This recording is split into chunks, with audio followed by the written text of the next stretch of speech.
your name. Yes. I think we never were connected on that way. Never. I mean, Adriano and Rino, with you, I was in 10 years or something like that. All the other gentlemen I know, of course, from by name. I know. Okay, Yeah. Sure. that's fine. And Patrick and I have last met each other, I think, in 1997. So it's been a while. Yeah, that's been a while. Does that mean we are all getting? Does that mean that we're all getting older? Won't you talk about that? We're all getting wiser, sir. We are all getting wiser. That sounds familiar to me. True. Good. Age is only a digit. Yeah.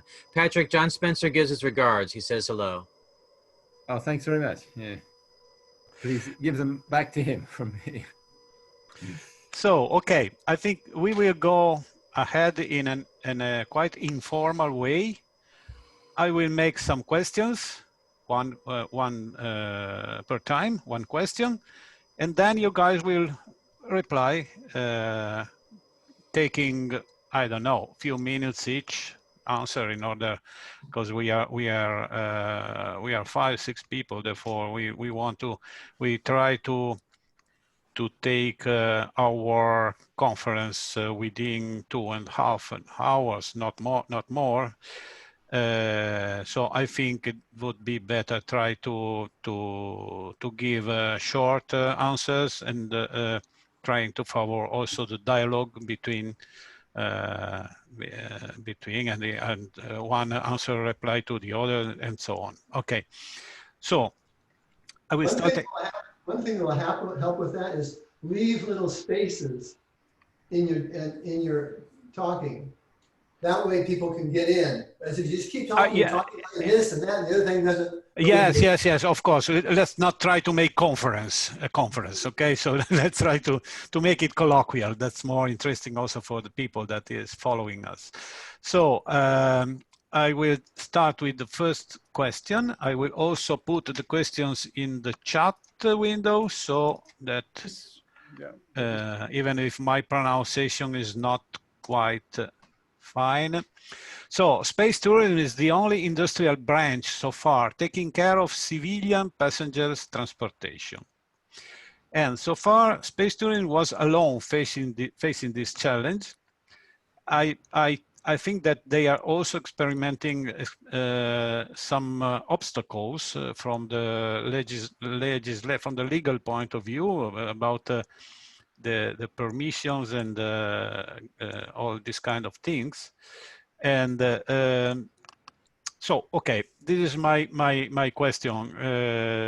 Should the space tourism industry be sided and helped by other industries to get collaboration to develop the better developed technologies for civilian space transportation?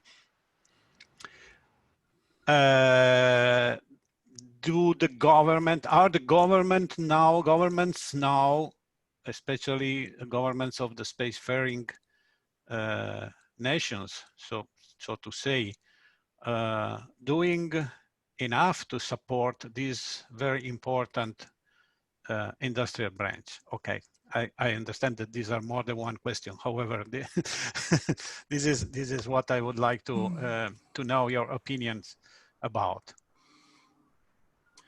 I guess I can start.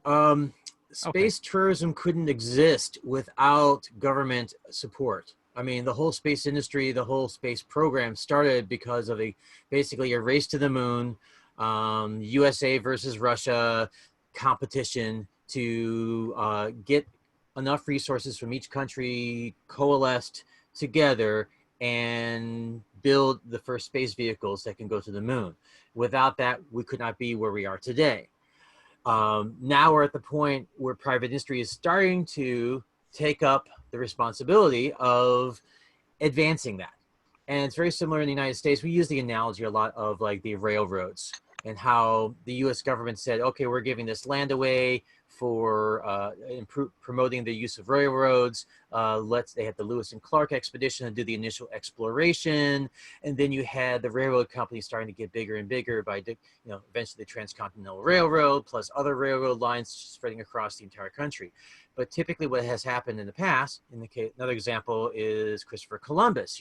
He couldn't do what he did without support from Queen Isabella. So, government support is critical in all of this.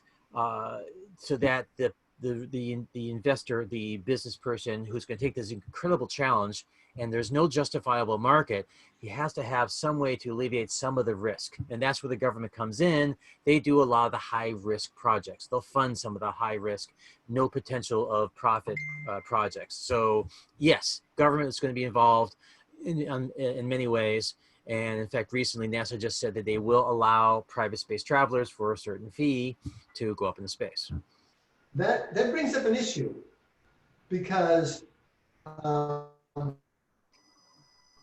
the government can't directly support space tourism. You can see the headlines now, right?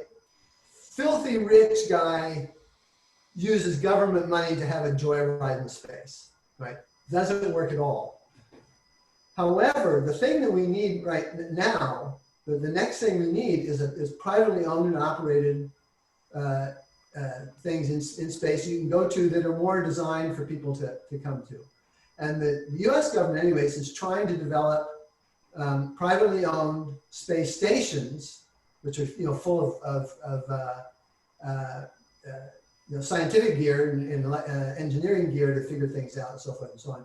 You can't spend taxpayer money to develop that, but what you can do is you can take the lessons learned by building that and apply it to hotels. And a hotel is not really that much different from a station, except you don't need all that expensive scientific gear. And I think that's the path to go. But what you can't do is say, oh, give me $2 million so this filthy rich guy will only have to spend $10 million to get into orbit instead of $12 million. That will not fly.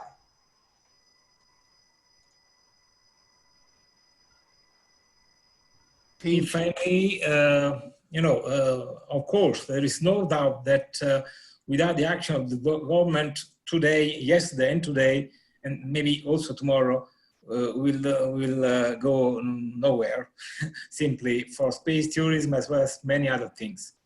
But the point is that we are, let's say, just, we believe, we just pass, let's say, the gate, entering a new age that we have to develop. So not thinking of tomorrow, but thinking sometime in the future, not very far. I believe that it is very much more important to convince the normal people that space is much nearer than they believe. I mean, nobody will buy the space station, no private person, I believe, will buy the space station or will build a space station for space and then selling, trips to there and days or weeks of stay in the station. Nobody will do that because it is very expensive. So it is very important to create market. So we need more people, more common people willing to go over there. So if we do that, and we'll need some time, of course, maybe private investor will be more keen, more ready to invest and even buy, let's say, a space station or even simply a suborbital jump. The problem, or creating a spacecraft for a suborbital jump that is almost nothing in terms of space tourism, of course. In my opinion, let's make it short. 20 years ago, I started the space business in space tourism. And even in all the years until 2005, the curiosity in regards of space raised a lot, especially powered to the X-Prize Cup and all of the companies who were involved into that. I was involved in rocket plane Kistler. I was involved in X-Core, and in that time, it was a very specific market. But nobody talked about the risk. on both sides. I mean, to take the people up with high explosive engines, and also about how to run such a company, even in the worst case. I mean, who is responsible for that? What is with insurance and all of that? And so that was never covered, in my opinion, a lot. And nowadays, I mean, today that's changed totally. At the moment, we have only this billionaire effect. I mean, people talking about Jeff Bezos, who is a total opposite person like Elon Musk. Richard Branson, we don't have to talk about him. He is on the market since ages. He came up with Virgin Galactic in 2006, and then he announced first to go to suborbital altitude Christmas 2009. It never happened, but that is the risk. And not everybody is suited to take that, to make that. And so not everybody can go into the garage and can say, okay, I want to go to space, let's build up rockets. Such easy that isn't. And most people do not understand it, which risk such companies are taken. There is a reason why it's called rocket science and not rocket engineering. And so most people are not aware of that. And I do not see that in real coming in the next 4 or 5 years, that we have more players on the market, like those about we are talking. Yeah. Okay, Patrick, do you have anything to add? Yeah, just a little. I think the government role, as it has been for a long time, one of the roles is technology development. And for tourism, for passenger travel in space, we need reusable vehicles. And it's high time that space agencies developed reusable vehicles. It's extraordinary that the cheapest way to get to space is still to fly on the same rocket that Gagarin flew on in 1961. It was developed in the 1950s. I mean, extraordinary that Europe, America, all of these, the trillions of dollars they've spent, they haven't made it cheaper to get to space yet. So that there's enormous scope there for spending money to develop the reusable vehicles that we need. And one other just comment is tourism, this word tourism. Some people find it kind of almost offensive to be called a tourist. But what we just mean is travel, space travel for the general public and not just for government staff, and it seems to me that democratic governments their main objective in space should be to make space accessible to the public, and then we'll see what happens, because people will do all sorts of things and build out our culture into space. So making reusable vehicles that bring the cost down seems to me a very reasonable an activity which governments have a very important role to play. There's 3 reusable vehicles flying today. There's the Falcon Heavy, there's the Falcon 9. Those are both actually flying operational missions. They're getting paid for it. And then there's the 2, the New Glenn and New Shepard, both of which are in various states of flight tests. So, and then there's Starship. So there's in the United States alone, there's 5 different reusable vehicles under development at one stage or another. So I think that is exactly what you're asking for is happening right now. Yeah, it's beginning to happen, and I agree that these are promising. But what do we need for a space tourism industry, for travel and so on, is not just from the ground to orbit. We also need vehicles in orbit and so on. So I don't think that there is that the current activities going on are enough. For example, there's no, as far as I know, there's no serious funding of horizontal takeoff space planes, which is a very, there's 2 ways to get to orbit: vertical takeoff and horizontal takeoff. And there's plenty of support for both horizontal and vertical. And I'm not convinced that the current suborbital vehicles or even the orbital vehicles are going to be, well, you mentioned the Dragon, but it's not, it's mostly expendable. It's still very, very expensive. We've got to have fully reusable, Yeah, but if I may, Patrick, just to mention, I believe that technology is relatively, I should say, mature enough to build suborbital vehicle with horizontal takeoff and landing. I'm sure about that. We are proposing this in our region. We have convinced at the end our local government to believe in it, and it is included in what we call the smart specialization strategies of our region. So this does not mean anything because they do not have enough money, but nevertheless, technically speaking, managing, let's say, a low level of energy vehicle is absolutely feasible today. We don't need much, composite materials, very strange or advanced propulsion system. Turbo ramjet is not something that is, available in every corner of our cities, but nevertheless, it's an available technology. It's an available technology. At least on the military side, everything is done. But so it's a matter of bringing from the military side with the regulation, the safety, et cetera, to the civil world. It is not nothing, of course. It's just a jump, anyway, a step at least. But, we're not talking about strange things. So this is feasible. Good. I believe that if somebody... There's 5 vehicles flying right now. Now, none of them happen to use horizontal takeoff. My guess is that if you have 5 teams doing trade-offs and all come up with the same answer, which is vertical takeoff, the one possibility is that vertical takeoff is the right way to go at the current moment, right?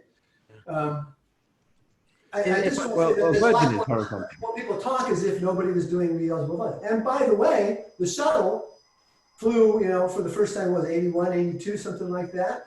And there was, the main engines and they were used, and it cost $1 bazillion to refurbish them. But so we've had reusable vehicles since the 80s. Okay? No. The space shuttle is largely expendable. And so that's why it could never get cheap. The expendable fuel tank was like $100 million a flight. Oh, it was ridiculous, yeah. But it was the first time. So it's got to be fully reusable in order for the cost to come down and down. Yeah, and now, it took a long people to get around. There are, like I said, there's 5 vehicles, 2 of which are flying for paying customers that are reusing their first stage, which is, it's a big deal. I don't want to go ahead. If I can step in, I think we're ready to pass to the second question, because the second question is, what is the status of the art for suborbital space travel? So I have to give you some more details about this question. I think so far, the only vehicles that are trying to bring civilian passengers in space are the suborbital vehicles. So Spaceship 2, just to be, because the one that are being developed, and also Blue Origin that has something to do that, a vertical liftoff.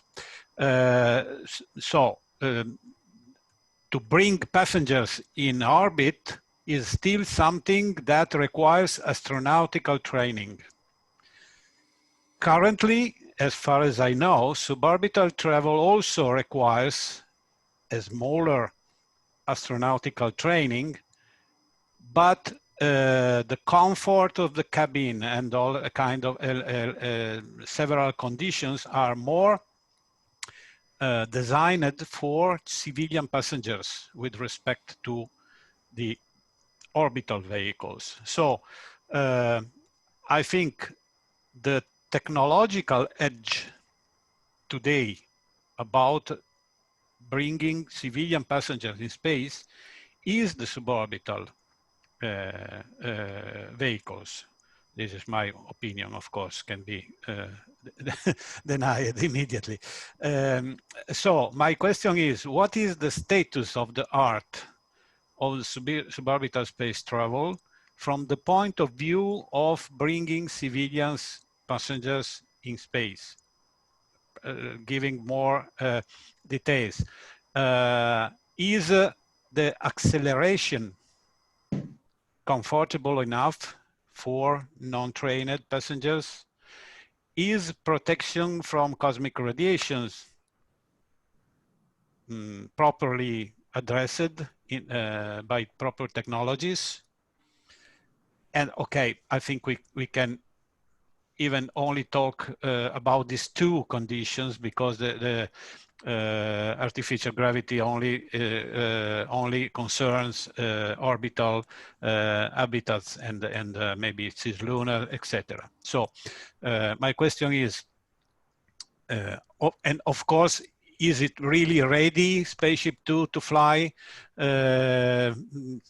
As Richard Branson is saying, maybe in a few months, maybe we don't know when. But however, I think they were passing the last test, test required by the authorities to give authorization. So maybe we are near to the first flights. Okay, this is the question. How much is technologically ready, and what is the current status, and when will we see the first suborbital commercial flights taking off? That will Go ahead. first. Should I? Good. Please. Suborbital, what does it mean? We don't have to talk about, okay. But most people do not understand how to get up there, that first. And it is a hard ride. I mean, we've flown with high performance fighter jets, normal people, that they were not trained, high trained military personnel or astronauts or something like that.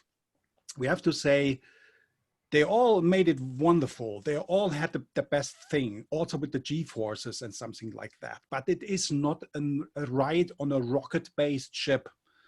When we have now the two opportunities, Blue Origin with the rocket and Virgin with the dropper, from my perspective, it will take longer, as they are talking about, because it's simple. When Richard Branson is talking about, we will send up the next people. Who are the next people? They are employees from the company. They can fly to any day in each altitude, and that is then a flight, but not a commercial one. What I miss in all of this discussion is, since ages, it's insurance. What is with in case of, you know, theoretically, we have an airline there. We are transporting people from point A to point B and then back to A. So they are operating the same level like Lufthansa, British Airways, or whoever, but who is behind all of the airline companies when we talk about insurance? Of course, there are insurance companies, but in worst case, who is behind that all? The government. The government is policing that. And so that is the most asked question what I received in my time as we spoke about suborbital flights. And yes, indeed, when you look to the design of the spacecraft, it is related to commercial business. Without a commercial business, nobody would expect it to do a very sexy, specific design, even not on the Dragon 2 capsule. Yeah? Look at it's already better. It's already better. Look at Soyuz. Yes. Look at Soyuz. Yeah, that is a reliable craft. If somebody would ask me, hey Andreas, there's a Dragon 2 and there is a Soyuz. But also compared to Starliner, Dragon 2 is better. Yeah, no. Boeing has another technology approach because that is more old-wise. No, it's not always, because they're building airplanes. Yeah, and they have a lot of pilots. One thing to note, I mean, if to fly on the Soyuz, you need a lot of training. I think it's on the order of 6 months, and you have to learn Russian, and you have to do that training in Russian. It's a big, and it is miserable. I have in my slides, I have a picture of the guys in the Soyuz, and there is no room. I mean, no room. They had stuff in front of them, and they used to spend days getting to the station. Now they can do it in 3 hours. Well, that is not right. The Russians are meanwhile so fast They do fast delivery from the pad to the ISS. Look at the last flight, what was done last week. Yeah, that's what I'm saying. But now you get down to 3 hours. Yeah, below 3 hours. And let's say 10 years ago or 5 years ago or 6 years ago, they needed 47 days. So it is a huge difference to sit with 3 people in a Soyuz. Even there is the orbital habitat, yeah, attached to the descent capsule. That gives a little bit more space, but the feeling during the launch and feeling also to all the other activity is as you're sitting inside of a VW Beetle with 3 persons in the first row, yeah, in the first line. And so that's it. Everywhere. That's it. Stuff everywhere. But Soyuz is so reliable, and it's built for only one demand: to take people from Earth to space and safe back. And they show that since it's very old technology, very old, based on old style engineering and design. Right. I just want to interrupt and just show you this image behind me. In January of 2020, this year, before pandemic happened, I had the privilege to take a tour with my family at the Virgin Galactic factory in Mojave. They are ready to fly. They are very, very close. They're very ready to fly. They've been very conservative with their estimates as to when they're going to go, but they've been doing design issues, design stuff. Really, for them, they did a showcase a few months back of unveiling the interior with how fancy their seats are and the lighting and the windows and all that. It may seem a little trivial, but it's actually very important. People like creature comforts. How do you make it safe and reliable and simple for the average person? Whether it's a billionaire space traveler or a regular person like you and me, how do you kind of simplify the technology, or at least the appearance of the technology, so it looks like a cruise ship or a super yacht? That's what Virgin Galactic has been doing. They are really close to flying. I'm almost sure they're going to fly this year, but with the pandemic, everything's been postponed, I'm sure. But they are in really good shape, ready to go. SpaceX, they're catching up real fast. As you've seen with the Dragon 2 capsule, when the astronauts flew this summer, it's a lovely design. The spacesuits are fantastic. They are making it safer, more comfortable. The visual display on the Dragon capsule is all touchscreen display, very clean interface, unlike the old days of the space shuttle. We had a million dials and controls. You could hit something by accident, anything could go wrong. SpaceX has cleaned it up. Virgin Galactic has simplified their design as well. And when you do that, you're making life easier for both the pilots as well as for the passengers, because it's all about the experience from sitting down in that cockpit, putting on that spacesuit, enjoying that ride. It may be just a few minutes up doing a Virgin Galactic ride, or maybe much longer doing a Dragon capsule or eventually Starship. Design is the big thing here about improving creature comforts. And that's one thing we get lost in. Sometimes we talk about this spaceship versus that spaceship, vertical takeoff versus horizontal takeoff. What about the people? What about the design of their seat, how they're going to drink, how they're going to eat, how they're going to relax, what kind of entertainment are they going to have? All the creature comforts that we take for granted every day we hop onto a train or an automobile. That took many years of work to create the comforts we're used to when we hop in those vehicles. Now we're applying that to spacecraft. How do you simplify it? How do you clean it up? How do you make it easier for someone who's not an expert on these things to walk in without knocking over some big red shiny button that causes an alarm to go off or something like that? How do you simplify it down to the point that anybody can fly into space? And that's what Virgin Galactic is doing. That is what SpaceX is doing. I'm almost sure Blue Origin is doing the same thing as well. Design to remove as many complexities out of this project as possible, so that we can do this on a regular basis. And that's what's happening now. Design. That's right. And you probably saw that the new CEO for Virgin Galactic is the guy from Disney. Yeah. Hello, for example. Entertainment and design, that's what you're doing. You're designing it for the creature comfort of the passenger. Focus on the passenger and their needs. That's how every other business in the world works, is they focus on the customer. What does the customer want? What do they expect? That's why Apple has some of the best products in the world, because Apple designs for the customer, not just for an engineer tech who can hack it, tear it open, and do things with it on the fly. That's what NASA is used to. NASA is used to, let's have these wires here, let's fix this, and let's have all these controls all over the place. But where are the buttons located? Where are the controls located? Is it cleaner? Do we need to have all these controls? Do we need to have all that complexity?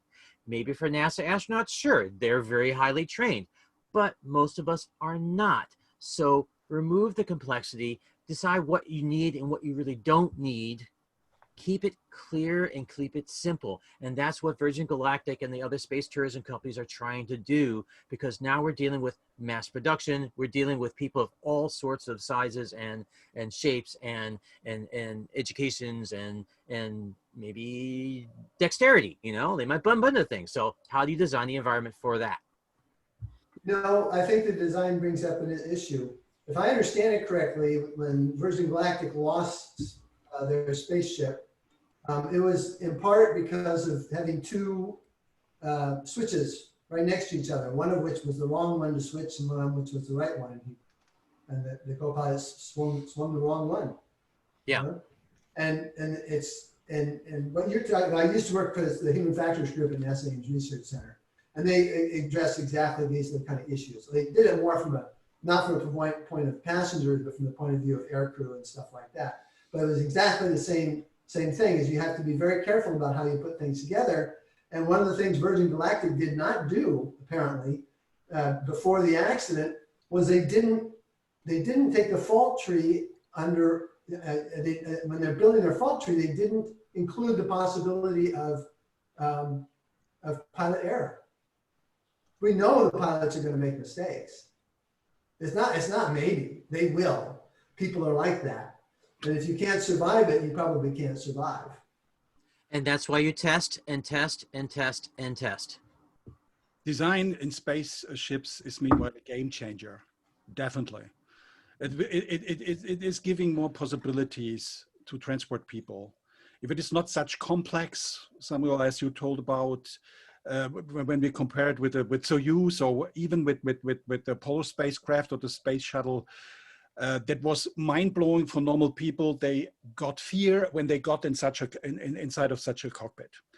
When we compare that now with Dragon, for example, when we talk about orbital or more further out, and it is such a very nice design. Even the toilet, probably you saw that, where the toilet is hidden, and it was a real big secret. Where the hell is the toilet? Yeah, it's in the hatch, in the up hatch.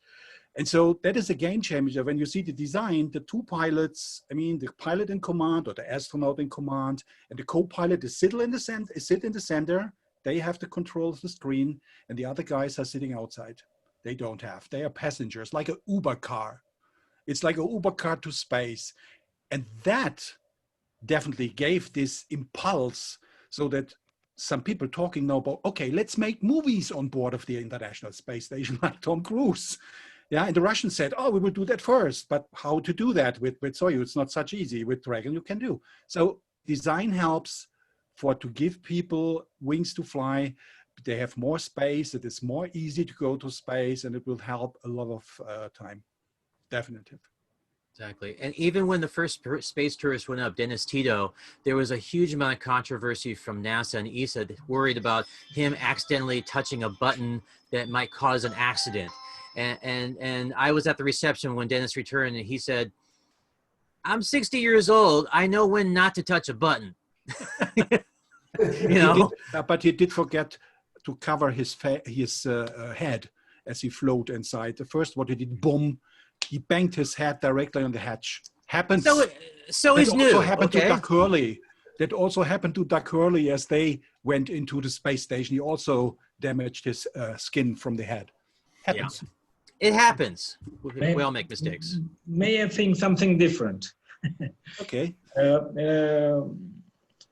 Coming back to the 20 seconds ago, something like that. I'm quite convinced, I'm fully convinced that actually presently the space tourism cannot be, of course, other than Virgin Galactic or Blue Origin or so. So first of all, suborbital, because it is in a way cheaper, and this is a big issue. First big issue, in a way cheaper. It is not cheap at all. It's not cheap at all. first, and then we have to continue this way. Of course, we have to support. The government have to support this, and as I said, we have to. I mean, everybody should try to do all the possible things to create a market, and then it is mandatory that we wait for a cheaper situation. If we talk about safety, to me, it's also related to this, because as soon as we have more flights, there will be more databases for the insurance companies to understand how much they have to ask in terms of money for giving an insurance, things like that. From the legal point of view or rules point of view, regulations point of view, it's another issue. And I want to tell you a very small history, story. Here we tried with our association, we try to bring in a way some sort of space to the young people, to many people, and at the end we used general aviation aircraft for very small jumps and guaranteeing 5 seconds of low gravity. Okay, it's nothing. Never, but we got, first of all, many opposition from the ruler, the people dealing with regulation, etc. Because everyone says, okay, insurance, who will pay for the accident or things like that? Who will guarantee the story? And then who will authorize me to fly the aircraft, etc., for 3 years?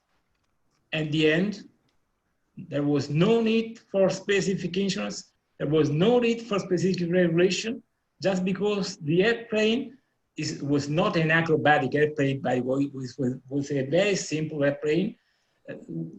Was simply piloted within his own, let's say, flying envelope. No problem. So what I want to say, and then we fly, last year we fly 10 days, 100 people without any problem.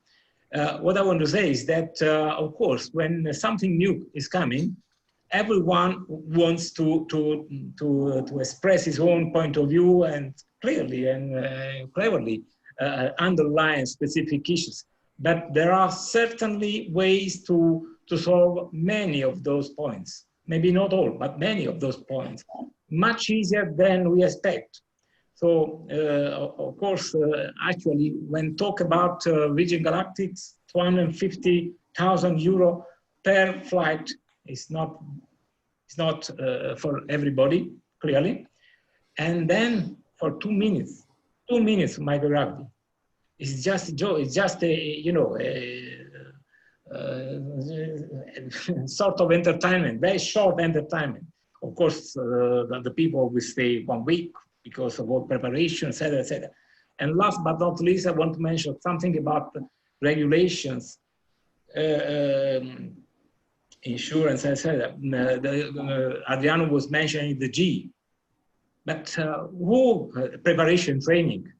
But who is preparing before going having a bungee jumping? Of course, normal physical. But come on, Rino, you can't compare that. You can't compare Okay. bungee jump with the suborbital space, right? It is, No, as if we would compare apples and bananas. Yes, of course, I'm not making any comparison. I'm not just saying that there are things that are very strange with respect to normal life that do not need specific training, very astronaut training. Bungee jumping is not to me. I'm not done both bungee jumping and suborbital flight, so maybe I'm wrong. But I believe that from the safety point of view, from the personal physical point of view, bungee jumping or 4.5 G for 10 seconds, 5 seconds are almost the same. Yeah, but however you have, sorry, Al. However, you have to be sure that you don't have hard conditions that prevent you to do that. And if I was an insurance company to recall what Andreas was saying, I would put very well-defined conditions to allow people to give warrants on your health. You have to certify that you are in good health.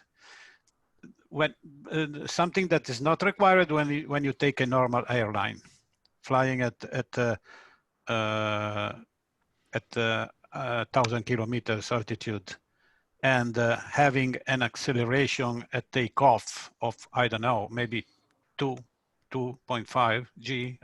I don't know. I'm just for commercial, yeah, would be a little bit more. That would be a little bit much for commercial. Yeah, I think 4.5. 4.5 or 5 G is maybe double of what you take when you take off on an airplane. Am I correct? Maybe it has to be below 1.6. Yeah, it has to be below 1.6. Below 1.6. Yeah, sure. Because I mean, it is only related to the thrust and to the angle of attack.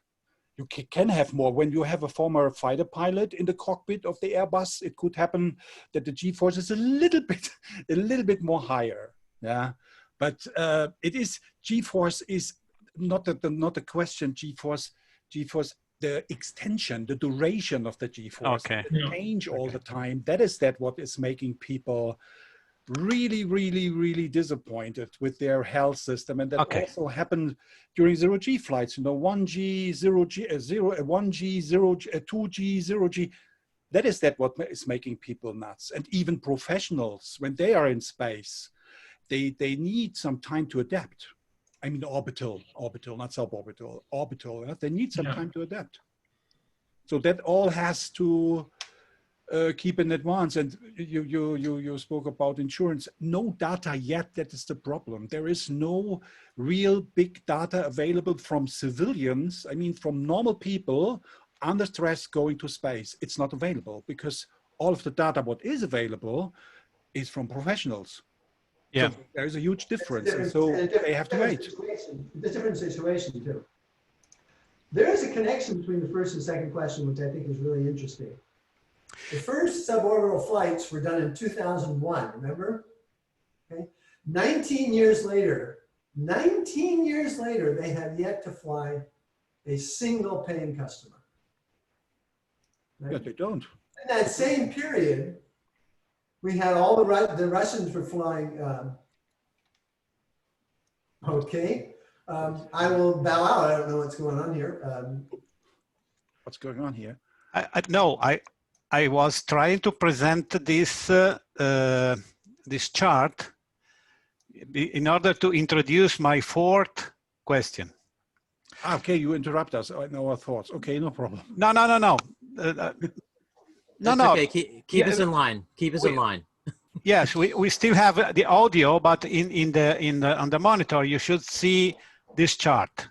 Yeah, is it right? Okay. We see us all. I see the chart and I all see the others. Sure. Okay, that's fine. So please complete what you're saying, and then I will go ahead with my next question. Yeah, that was kind of a little shocking.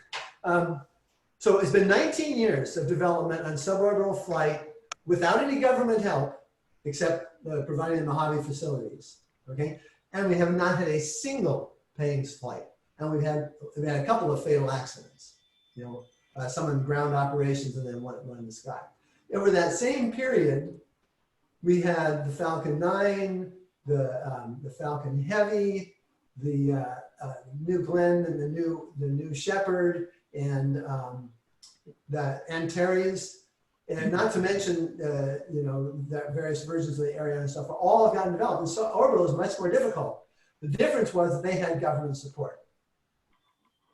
And when we start running off of, you hear, not in this group, but I would love to say, oh, the government can't do this, the government can't do that, they're so incompetent. Nonsense. At least in space. Only to correct you a little bit, the first suborbital flights were 2004, not 2001. Oh, I'm sorry. Okay, so it's only been 6 years. No worry. It's okay, well, my whole thesis is completely blown. No, but thank you for correcting me on that. No, because people hear I'd that. like to just the first was 2001. Okay, go ahead. I'd like to just add a comment to Rino's point about bungee jumping. It's actually quite a good example of an activity which is initially quite dangerous.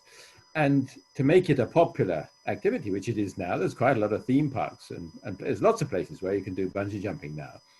And the guys working it out, they set up a system of procedures for checking the equipment so it doesn't fail, and study it enough and get enough data and so on. And of course they're insured, and insurance companies can handle that and so on. There's in the tourism industry, there's the adventure tourism sector, and there's that again has somewhat dangerous activities like whitewater rafting, mountaineering, hang gliding, and so on. And these have all handled the issues of health, checking health requirements, making procedures that make these otherwise dangerous activities safe, and so on.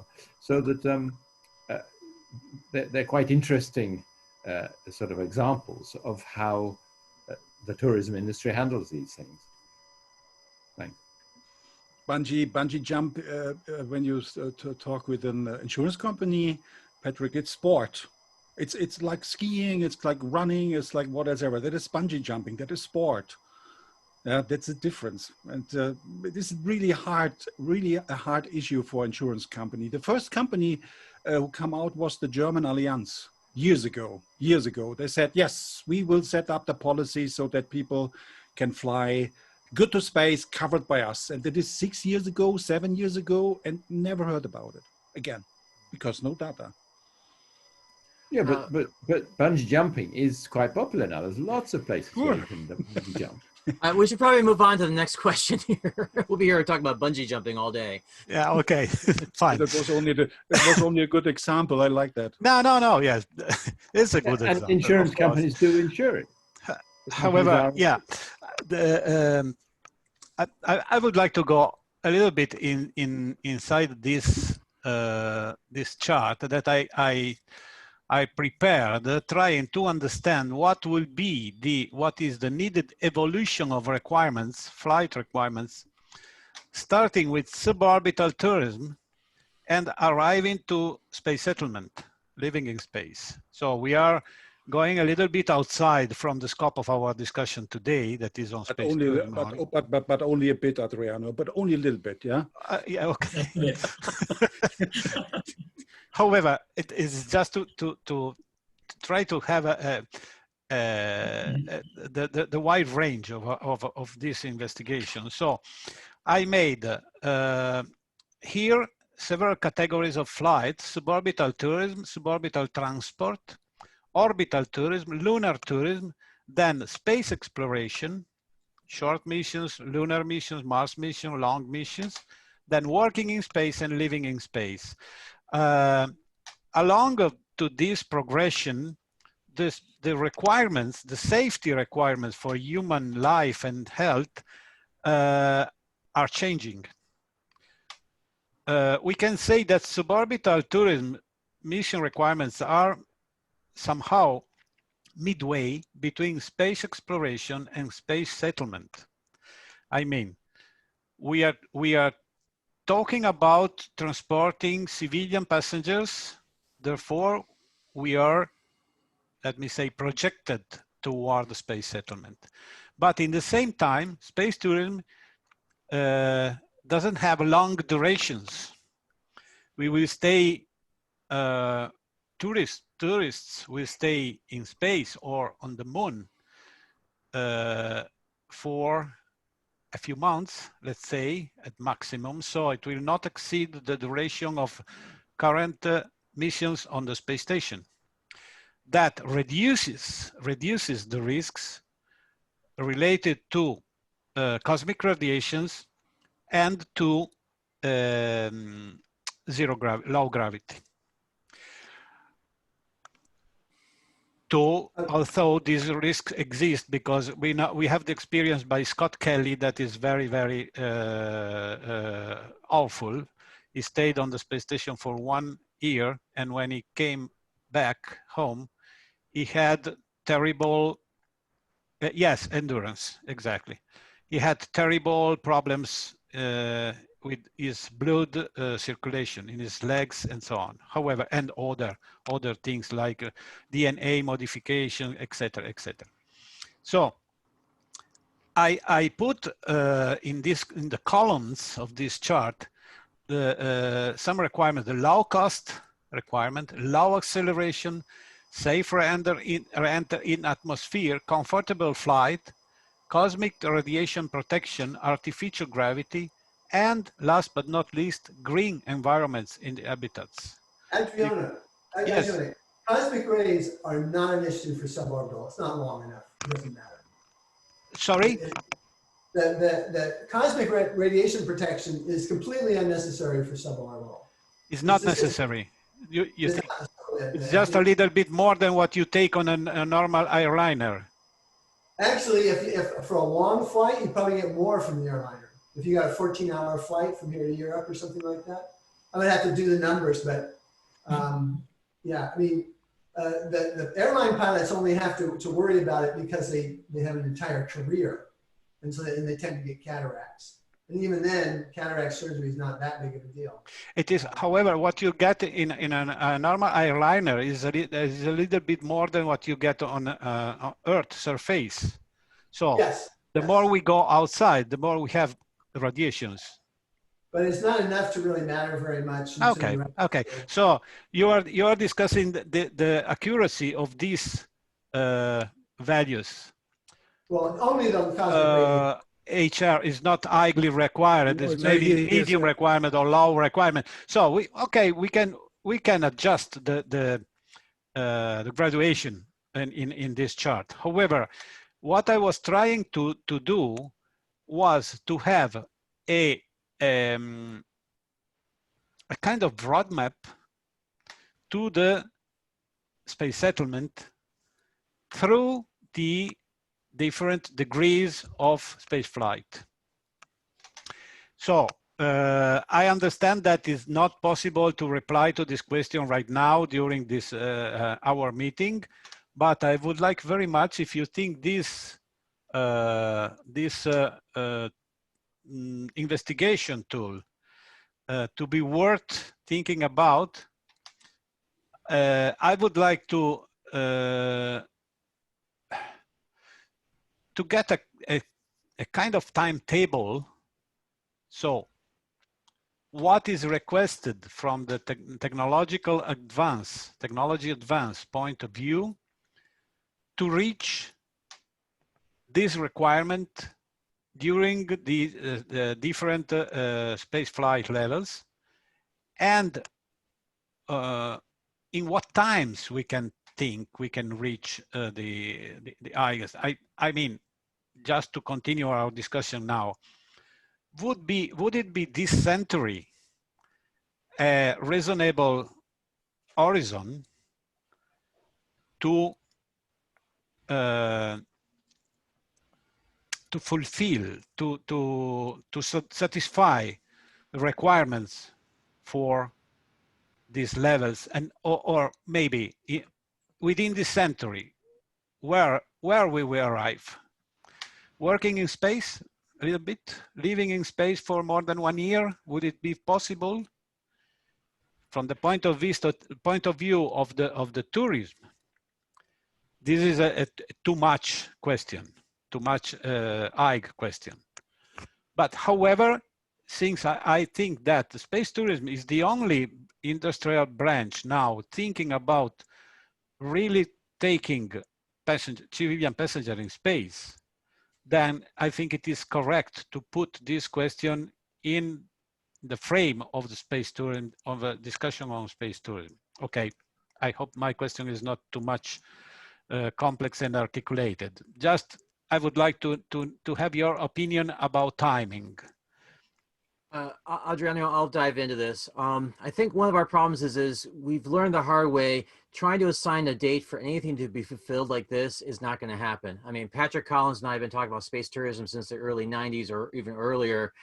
And it took a while for Spaceship One to fly in 2004. That was a lot later than the 90s. And then we're still waiting for Virgin Galactic to actually fly passengers to space, Yes, maybe 20 years later. And then we've maybe got... I forgot. Sorry, Sam. Then I let you continue. I forgot to complete my question. The question should be double. What it could be at a reasonable timetable if everything what is needed will be done, and what will be the reasonable timetable with the actual, let me say, change of paradigm that is in ongoing, because we are maybe moving from space exploration to space settlement paradigm, but things are very confused. So maybe my question would be, if we had the proper political direction that give the proper priority to the enabling technologies for civilian space development, what could be a timetable? Sorry, shut up and let you go ahead. I will look in the fortune bubble at just a moment. I'll get my magic 8-ball and spin it. It doesn't really matter. I thought the same. Where's my fortune bubble? I lost it. Sorry. Okay. You know, I can say something. Fundamental problems here. You can't have the government subsidize rich people to take joyrides in space. Okay? That will not fly. That will not fly. As soon as folks find out about it, they will be in arms. Okay? You can't do it. You don't get government support. You don't get it. Can't have it. But can't you have private people and government working together, or maybe they're working in parallel, separately but parallel? Yeah, and you can have, there's lots of government research that's perfectly reasonable to do. You know, developing private space stations, for example, it's a perfectly reasonable to do, and you can take a lot of that tech and knowledge and translate it to tourism business. What you can't do is directly subsidize the tourism business. Yeah, let me say something, if I may, but let's see, 10 seconds of 20 seconds for some preliminary wording. CNS, Center for Near Space, is a branch of the Italian Institute for the Future. That is a non-for-profit association. We work on what we call anticipation studies. So we look in the, let's say, long-term future, if you want. Futurology, yes. Okay. Yeah. Saying that, we say from this specific point of view, we say that symbolically speaking, 100 years after the first step of the man outside the Earth, there is a possibility of having what we call sea lunar city, a city of 1,000 inhabitants, stably staying there, let's say between the low Earth orbit to the Lagrangians, to the moon orbit, and even on the moon surface. O'Neill model, right? O'Neill, Gerard O'Neill model. O'Neill is just one city. We are talking about several different kind of districts. One around one district, one station, if you want, around the Earth, one or more stations around the Earth. One in the L1, for example, others around the moon, other settlements are on the moon itself. So let's say 10, to simplify the story, 10 sites, 10 districts of our city, 100 person each, you know, doing something, many things, not only tourism, first of all, business, because otherwise governmental money will not be at all sufficient to do anything of this kind. So first of all, business, so, you know, mining, extracting, elaborating, producing, for the Earth, for the sea lunar city, etc., etc., etc. We have made some analysis, and we believe that we expect that there will be sufficient, the necessary conditions to do that. Of course, then we will have to see if this kind of condition will be sufficient. In other terms, there are other kind of conditions. For example, we always say, many people say around the earth, that if in the 60s John Kennedy would have taken different kind of decision instead of going to the moon, maybe today we will have very, very common hypersonic flight around the world, rather than having been on the earth, for example, or other things, living deep in the oceans or something like that. So always there are elements, there are moments that no one of us can foresee, of course. Another example is Mr. Benz. Mr. Benz was dealing with his car many years ago, and then nobody was happening at the end. He was developing technology, was developing system, everything apparently was fine, but nothing was happening. Then that happened one thing, absolutely uncontrollable. His wife took the toy, let's say, and drove to her sister, something like that, for 2 kilometers. And people were seeing this lady driving, let's say, we say today, driving the car. And then this was the disruptive element, changing the world and introducing the cars. This is this is not my evaluation, of course. So nobody of us can imagine what will happen tomorrow, or in 10 years, or in 50 years from now. It is always necessary to have something that change the world in a way. Sorry for being too. Nevertheless, guidelines are necessary. And of course, I can understand that's a question, which data is available, what is necessary to think about when we send people, normal people, to space. Sure. That is a total other issue as when we talk about NASA astronauts or JAXA astronauts or CSA astronauts or whomever. That's a difference. But there is no timeline or something like that. I don't know. I never heard about that there is something like that, that this has to be done then. It's yeah, always... there's no guarantee that suborbital space tourism is going to happen before orbital space tourism. I mean, Space Adventures happened. Space Adventures flew several private space tourist people because there was a Soyuz rocket available and they had a seat and they flew to the International Space Station. Great, there you go. For suborbital, we're still waiting for Virgin Galactic. We're still waiting for Blue Origin. We're still waiting for anybody else to come along. So maybe we just, in the meantime, while suborbital's trying to get their act together, let's just send people to the space station. You are totally right. It could happen earlier as suborbital tourism. Well, it should. I mean, with a new kind of spacecraft, not with Soyuz. I mean, here with Dragon and with the Starliner and all that. It could happen earlier. Sure, absolutely. Oh, I'm pretty sure that SpaceX is planning a flight of participant astronauts next year. Okay. They did have a discussion. SpaceX hits their timing even worse than well, actually not worse than Virgin Galactic, but they missed their timing a lot. So I wouldn't believe the timing, but it's in the works. I mean, there's even a flight in the works at the talking station. They said going around the moon. Yeah. I mean, that's tough because the entry speeds are very high. Right? That flight is since 20 years. Yeah. Talks. Yeah. But SpaceX is pushing the envelope. They have been accelerating research and development beyond any other organization I've ever seen. I mean, the fact that they've been doing all these tests down in Texas right now, I mean, they're going so fast. They're failing. That's important. They're failing. But the important thing is they're testing, and building prototypes right now and trying to get to a level where they could have maybe sometime next year, at least a fully working prototype of a Starship vehicle.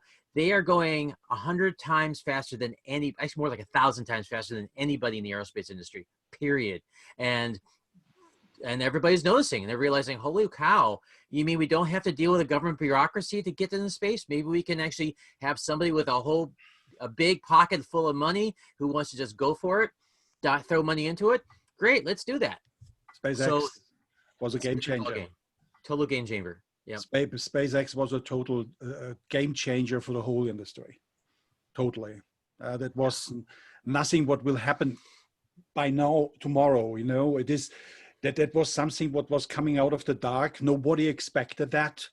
The people were laughing about SpaceX at the beginning, as they were this Falcon 1 with all of that test and thinking about send mice to Mars and all of that crazy billionaire stuff or crazy millionaire stuff, yeah. But meanwhile, after they made their 100th successful liftoff on Saturday, the 100th since the first flown Falcon 1, that was 2008, and it is amazing to see all of that stuff, reusability, Falcon Heavy, Starship, the Dragon 2 design for human flights, then the new cargo Dragon, what will fly in December, probably first time, and all of that. It's mind-blowing. Nobody knows what is going on in there. It's crazy. It's totally crazy. Yeah. The thing is, you don't have to wait for Starship for a tourism business. The Crew Dragon is just fine.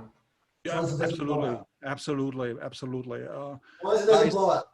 Guys called us here and said, Andreas, well, you know, we are talking since 10 years with flying with Soyuz. What's about the Dragon?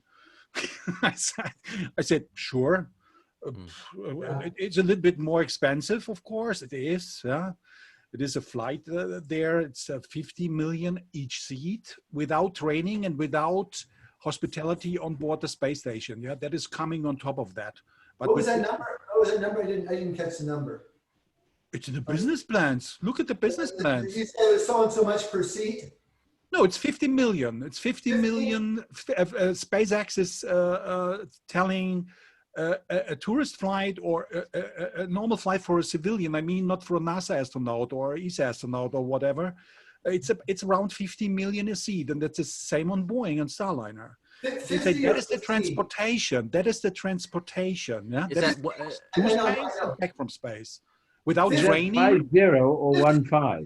50 or 15? 50 or 50. 50. Okay. Got it. Patrick, you're going to say something? Smaller numbers, but they weren't particularly reliable, so I had to fix my charts. Yeah. No Patrick, worries. Yeah. Patrick, you were going to say something. So considerably more expensive than Soyuz still. But overall, it's great somebody with a lot of money doing these things. But it confirms what I think, which is that it's not very difficult.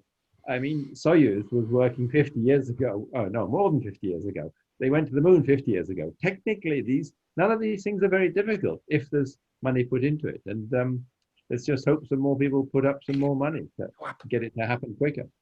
Space tourism is a billionaire's game, period. I mean, it's always been a rich person's game. We've been waiting for years, and suddenly someone comes out with the passion. Jeff Bezos was a member of the National Space Society. He read O'Neill's book. He is a passionate person. He's one of us. He just happened to get really lucky and started another business to make the real money. And that's how this works. All these billionaires made their money somewhere else so they can save up to start their space business. Richard Branson is still keeping this project going, even though it's been like nearly 20 years and we're still waiting for it to fly, but they're getting really close. So it's basically has to be billionaires with a passion that want to make this happen. And that's how people like Elon Musk come into play, and it's like, okay, I want to do this and we're going to make it happen. You know, Howard Hughes lost money on his aircraft business. Yeah. He had other businesses that subsidized it.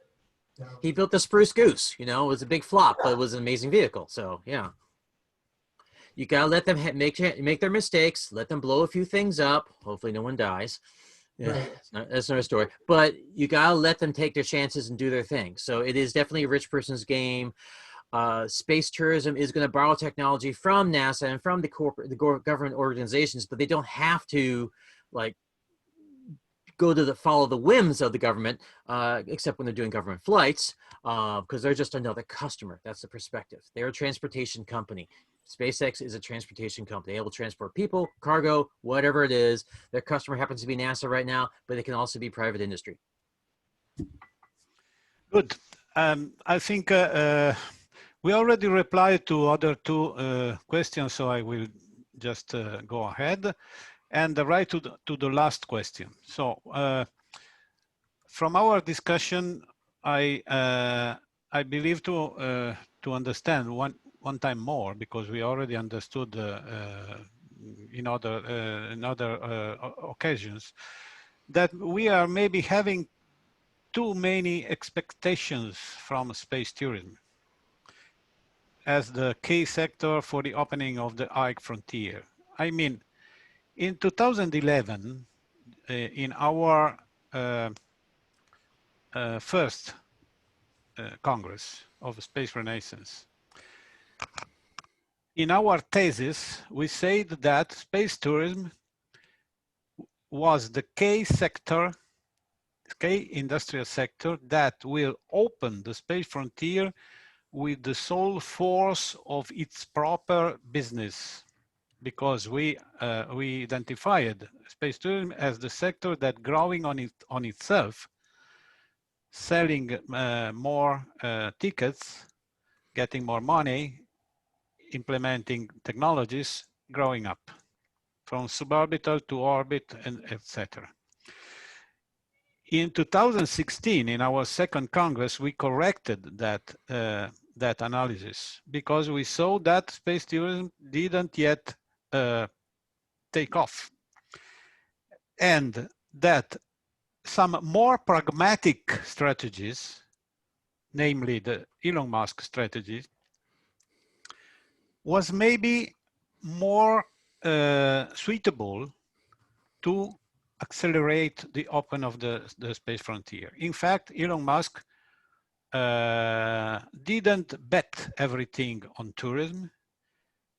He works for NASA, he gets money from NASA and invest to develop his transportation means that, by the way, will also be for tourism, targeted to tourism. So nowadays it is logical to inquire ourselves about what will be the role of space tourism. So we come back to the first question, the role of space tourism in this age that so many disruptive steps were made by SpaceX, by Bezos and others. I maintain that it's a very important sector, because it's thinking about civilian space passenger transportation. So maybe our most important question will be if it will be possible that the space tourism will collaborate with other sectors in order to develop the proper enhance the proper technologies for civilian space passenger transportation, and really announce. To tell you the truth, I'm not sure what is. I don't understand what is the attention that SpaceX is giving to the conditions, the protections against cosmic radiation. If they want to go to Mars, they have to protect from radiations. They have to implement something for that. Would it be a water wall or something that can match this requirement? And I also saw in some videos that maybe they will use two spaceships connected together and rotating during the trip to Mars in order to assure 1G. These are some from videos on the SpaceX website, if I'm not wrong. So yes, my question is: are we expecting too much from the space tourism sector? Will it be Richard Branson and Jeff Bezos strong enough to reach their objectives in time? Okay, that's it.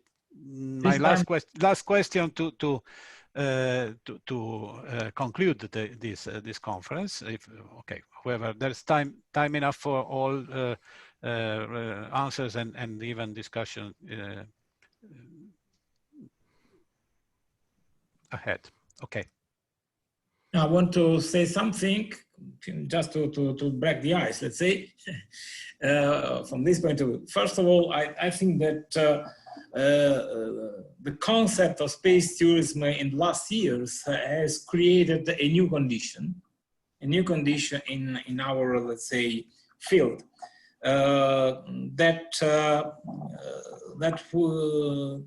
This new condition created in terms to let's say, you know, how to say, action, to situation in general. First, more involvement of aeronautic people. I mean, going up to suborbit to Kármán line is much more aeronautic than space. Yeah. And this is a very important step to me. I'm a space guy, by the way, but it is very important because, you know, Virgin Galactic has demonstrated and is going to demonstrate even further that this approach is much easier, much more productive, much more safe to a certain extent, at least, than, you know, having space people coming down. Because simply there is one issue, technical issue, that is the real interaction of the system with the atmosphere. Interaction means taking benefit of it from this interaction. And, you know, in one word, space people do not know anything about it. Okay, not know, maybe I'm exaggerating, but anyway, what I want to say is that the real people knowing this are the aeronautic people, not the space people. And so this is one issue. The second issue is that, to me, the wave of space tourism, in terms of suborbital at least, was very high and really broke, let's say, the wall in, you know, letting people understanding just a bit, that there is a possibility. There is a possibility. Even too expensive, there is a possibility. Today, I believe that the same space tourism is much more mixed with other kind of you know, market, if you want. Entertainment, training, even technology testing and things like that. Not only governmental, by the way. So, you know, scientific payloads too. Scientific payload and things like that, yeah. And even, don't forget, air launch to low Earth orbit also. Yeah, not only from 15 kilometers, but from 40, 50, 60 kilometers in altitude. It is another step in certain kind of direction. So, you know, the concept of space tourism, even not having much to do with other things, but have opened the mind in looking and identifying other kind of markets. What I want to say also that it is clear today that is too much. Many people like us says that that space tourism will explode in the sense that the market will explode, will be rapidly increasing as soon as the first one, Virgin Galactic, will start, or even others, of course. Nevertheless, there is no clear evidence of this market. There's no clear evidence. Even Virgin Galactic, few weeks ago, I was talking with one of them, and they say, okay, we have 800 booked ticket. Okay, and I said, okay, but the same number, you talk about the same number 8 years ago. No, Rick Tomlinson in his article today says 600 now. Yeah, okay. Maybe some of those reserved customers renounce it. Yeah, of course. There are maybe 600 suborbital tickets by Virgin. 600. Suborbital. Yes, suborbital for Virgin Galactic. Yeah, it sounds feasible.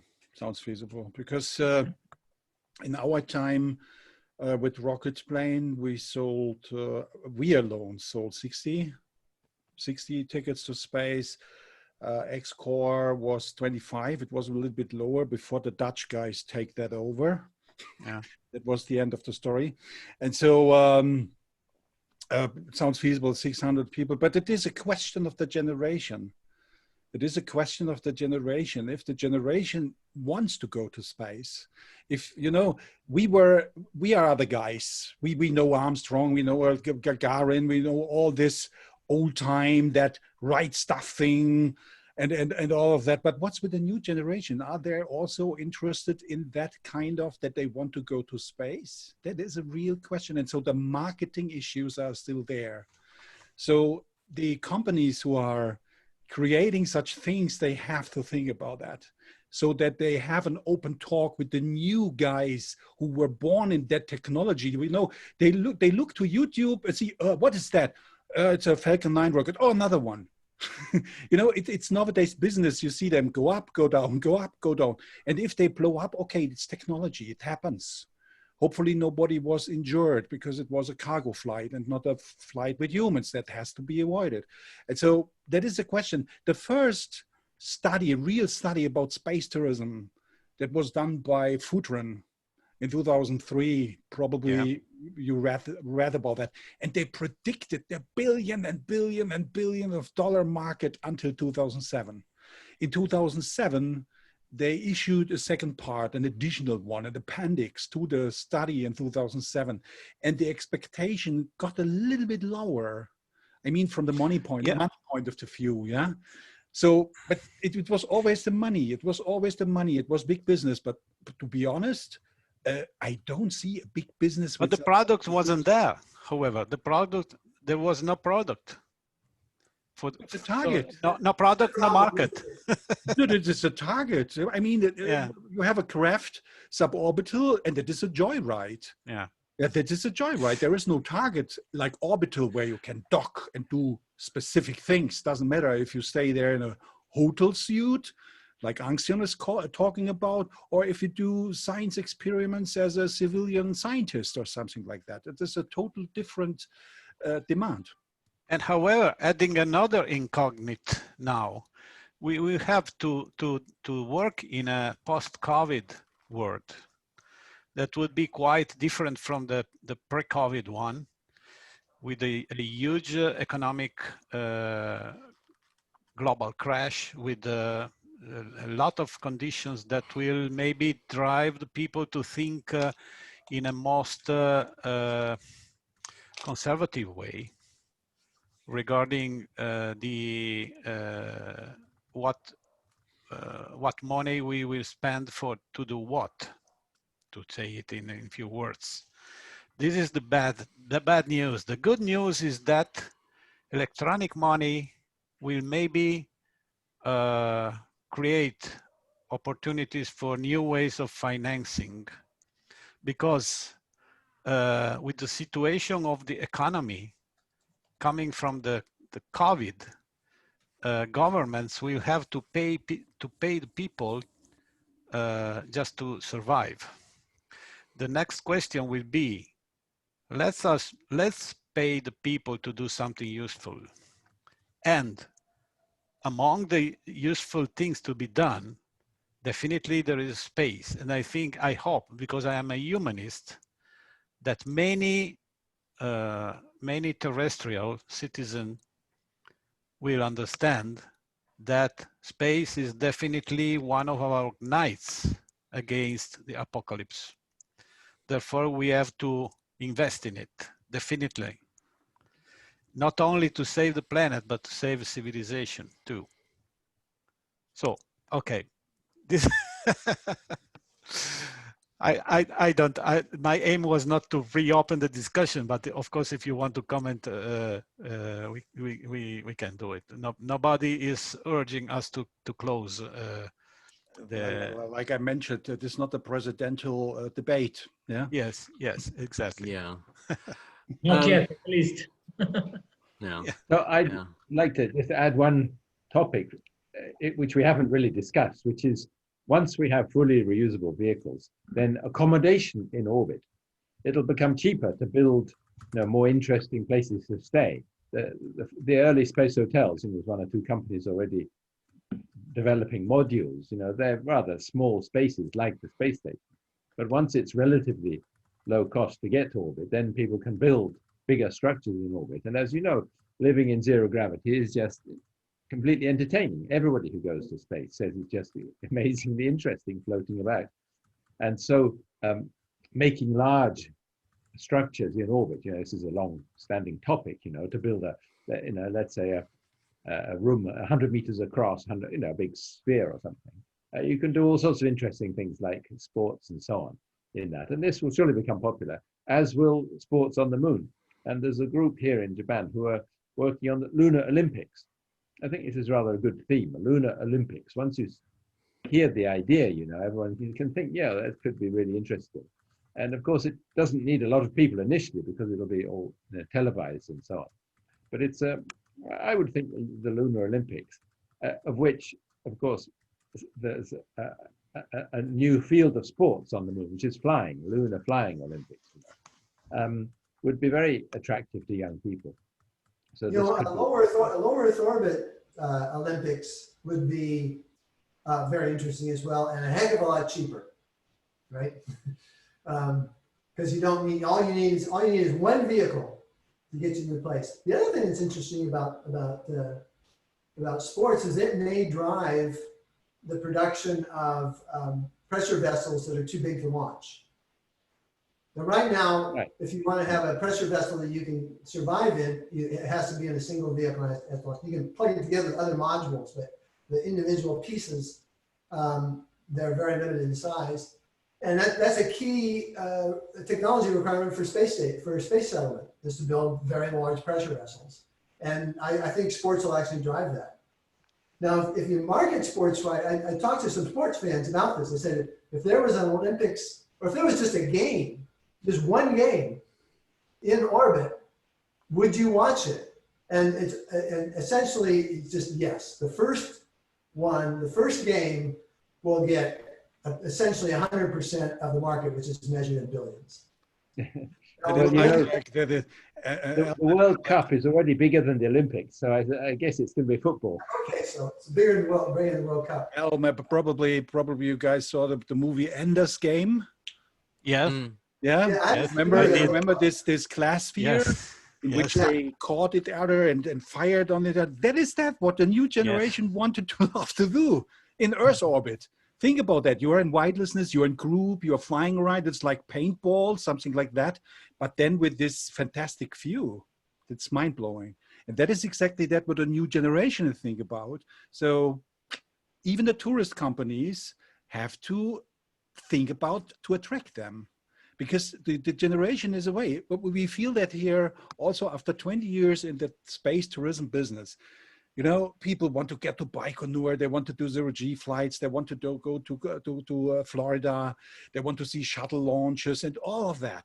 But these guys were all those people who were infected in the youth by it. They want to be astronauts, they want to be jet fighter pilots, they want to go to the moon. For them, it was absolutely new thing. And nowadays, people are talking, you know it. Think about Mars One in 2012 with this ridiculous project to go to Mars, stay there and die there. That was a marketing stunt, but what was the outcome? A big wave about Mars. Even NASA started again to talk about. ESA was talking about, JAXA was.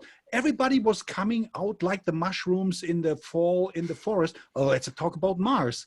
And then people said, okay, what's about Mars? Oh, let's talk about the moon. The moon is more interesting from the science point, from the direction and all that, like Mars.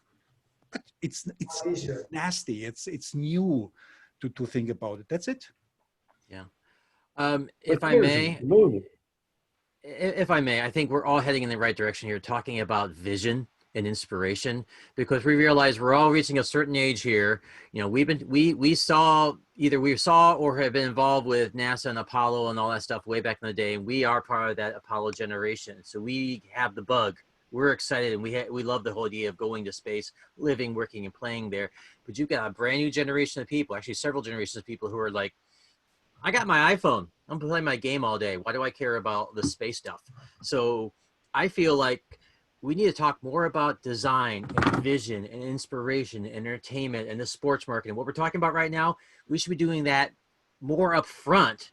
And step back a little bit on the talking about the technology and the insurance and the government versus private industry, blah, blah, blah. That's the stuff that we old guys talk about. Young people don't give a hoot. They just want to fly and do things. So let's push the entertainment. Let's push the arts. Let's push the marketing. Hello, that's how these things work.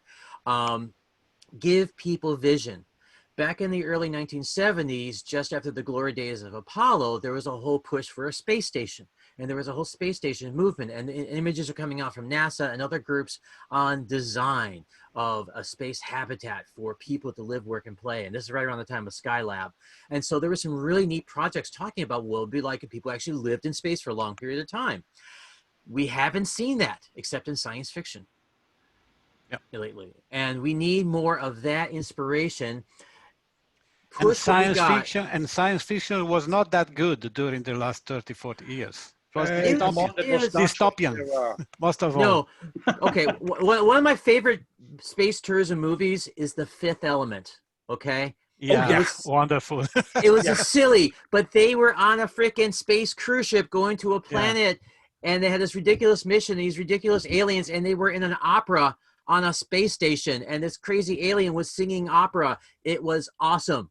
Yeah. Okay, that's the stuff you need to use and focus on for inspiring the next generation of people. Of course, wild and wacky things like that. We have to think about customers and what their interests are, or what their perceived interests are, and think of sports in space. For a brief time, there were a few athletes who actually were interested in space tourism, and John Spencer and I talked to them briefly about the idea of doing basketball in space or some other sports activity in space, and how would that work? And then folks have been experimenting with doing zero-G flights with that stuff. We're trying to figure out what can we do right now. Zero-G flights can be done right now with very limited training. There are activities at science centers we can do with no training at all. Just walk up and say, hey, push that button and see this experience. So focusing on the experience aspect of space travel and space tourism, and give people ideas. Right now, we're relying on video games and science fiction, and that's great. But if you want to make space tourism a reality in the real world, let's kind of work together with those guys to push the envelope even further. We need more inspiration.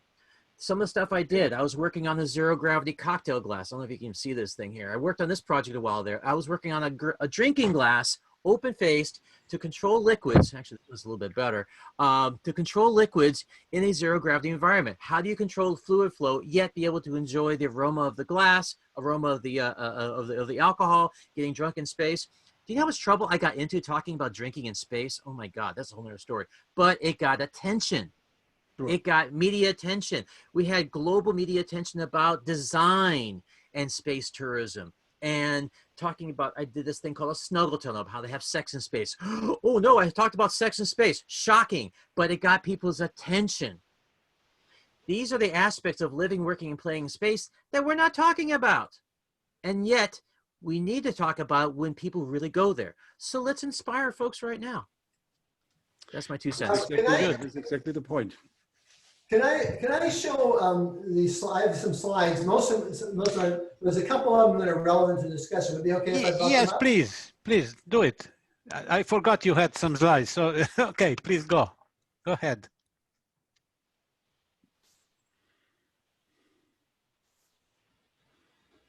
Okay. Give us a, you know who I am. This slide is just about this basic idea. Here's where we are. We have this space station, and government money is being used to develop private versions of that. And once you can do that, you can start small, build small hotels and make them bigger and bigger until the size of a small space settlement. And then you go ahead and build yourself a space settlement.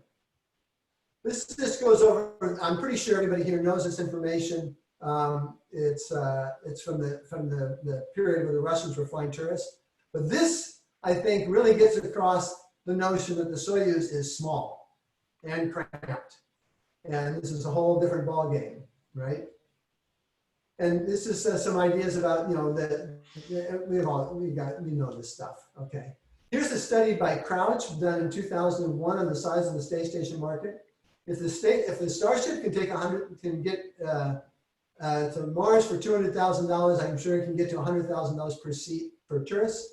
And that puts you right here. This, by the way, is the price per ticket. This is the expected market. Okay, so somewhere in the general vicinity of 1 million passengers a year, that's where you can really have a business that develops suborbital vehicles. And here I just did a little bit idea of what sports work in zero G without too much change. Basketball doesn't work at all. You can't dribble. Okay, football, American football doesn't work at all. You have to get down and be in one place. Everybody just float off. But soccer actually works pretty well. Field hockey also can work pretty well. There's a whole class of cooperative games where you see these guys on the beach with paddleboards, you know, banging the ball back and forth. And then the purpose of the game is not to make the other guy miss, but rather to make it challenging and keep the ball up. And this is various versions of that. You can, you know, going outside of sports, although actually gymnastics is an Olympic sport. Tumbling, you see those tumbling passes that gymnasts do. You can do that same sort of thing, only in zero G you're going to get a whole big. And then the last thing is this idea of that I've already presented. So thank you.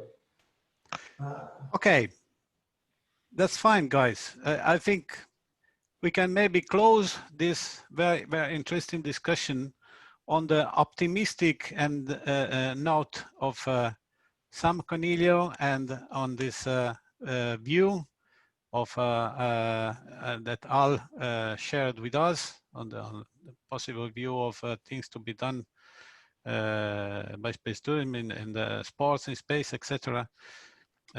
Quite interesting. I think we will have other meetings or other online meetings before our Congress next year. We will try to hold at least one per month on several arguments. This one was the first appointment on that roadmap. So thank you very, very, very much for participating. It was nice to have you guys, and ad astra. Ad astra. Thank you, Adriano. Thank you. Good to see you. Bye bye. Thank you. Thank you. Ciao, ciao, ciao. Bye bye, everyone. Ciao. Ciao. Bye-bye. Ciao.